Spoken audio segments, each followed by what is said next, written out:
សួស្តីបងប្អូនបងប្អូននេះសល់អានេះមួយបងប្អូនអានេះអស់ស្តុកហើយសល់ចុងក្រោយគេ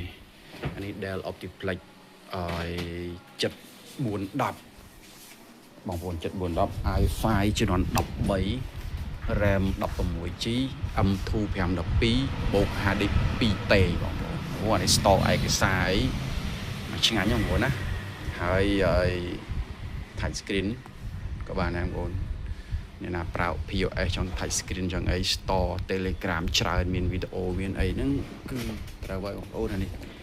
ត្រូវមាច់តែម្ដងបងប្អូនកាមេរ៉ា Bluetooth Wi-Fi ស្អីមានទាំងអស់បណ្ដោយបងប្អូនណានិយាយទៅរកអីដែលចំណុចលេខនេះហ្នឹងបងប្អូនស្អាតបងប្អូនកាមេរ៉ាច្បាស់បងកាមេរ៉ាវាអូខេ Bluetooth Wi-Fi មានទាំងអស់ចង់ស្ដាប់បទចម្រៀងអីណាហើយនេះជាដំណើររឿងខ្វះហានរបស់ទូមកដល់ចំណុចដែលខ្ញុំធ្លាប់ទៅចង់បាន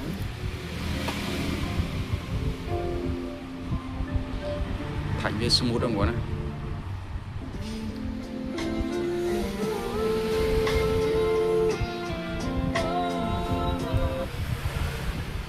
អែមហួស